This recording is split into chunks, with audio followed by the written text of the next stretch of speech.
Well, the time is here. We are at the final episode, the final part of my VIC-3 installation.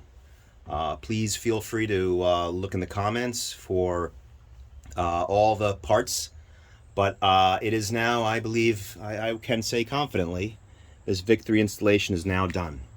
In the last part, we saw that I was putting together this panel. You can see the panel down in here.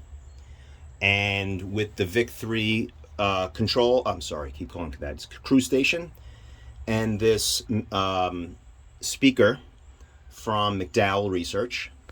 And if you can now see, let me see if I can get a little wider angle.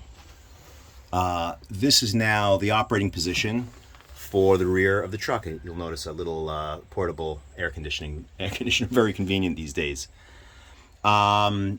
So now what I can do is, from sitting back here, which is a very nice, enjoyable place to sit, I can select which radio for the audio or listen to all of them, etc. And got this handy dandy little RA250 handset, which works right nicely into this little hook holder, microphone holder, and does not seem to budge when I'm driving.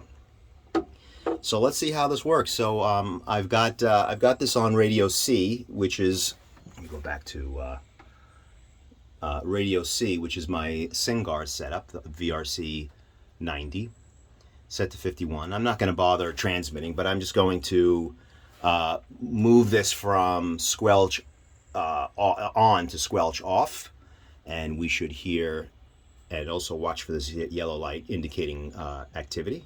There it is. We can adjust the volume. And you'll see on the right side here, I've got the handset plugged in.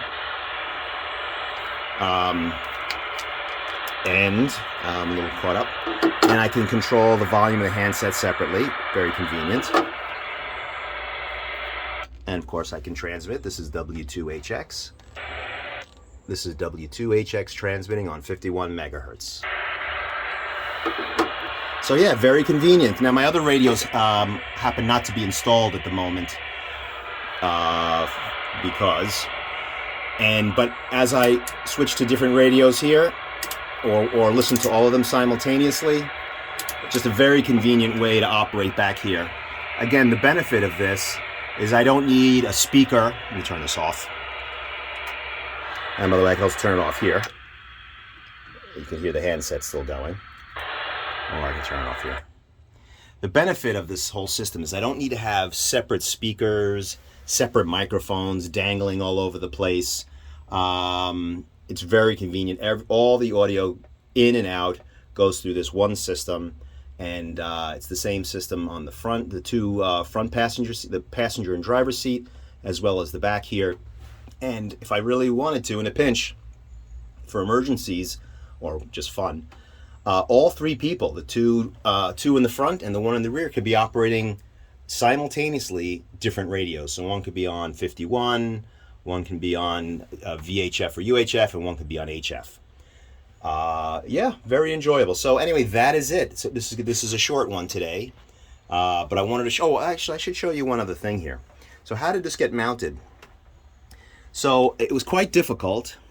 I had to take apart the whole SingGuard setup and also separate two halves of the shock mount itself so I can get to the bottom plate of the shock mount. And I used two 1-inch spacers, one on either side for this panel, and then the panel also, I don't know if you can see that, also, yeah, right there. There's a bolt through it on the left part here. You can see the bolt comes through right here. This is the side. This is the side of the operating table, operating shelf. And the reason I used two spacers, one I needed at least one because I had to clear these support braces, and otherwise it would not have cleared it. But one would have worked. So why did I use two? And the reason I used two is because when you're sitting here, if I only used one, this stuff would have been much higher, an inch higher, And at the angle that I would have been at, let's see if I can see that angle here. Yeah, so it's kind of, so 1 inch higher, and I would have not been able to see exactly the letters and the on the control here, and I would not have been able to mount this because the top of it would have hit the top, the bottom of the shelf above it. So I ended up doing these 2 spacers. Let's get that down here. These 2 spacers to give it a little lower.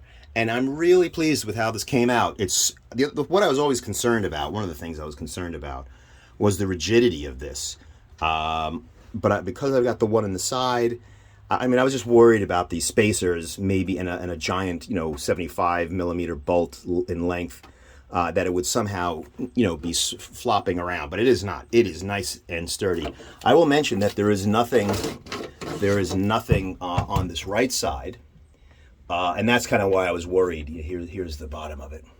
It's kind of why I was worried that it wouldn't be rigid, but it is, and gives me plenty of space in the back for all the wiring that I showed, and it kind of hides the antenna coupler a little bit, but I can still get to the coax output, alternate output of the antenna coupler.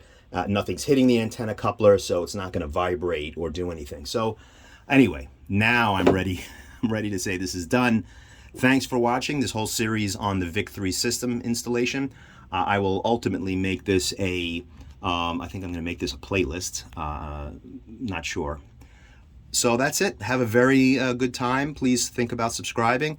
And I owe you guys a new look at this Land Rover after 8 months of being away. And that's coming too. So long. Please subscribe.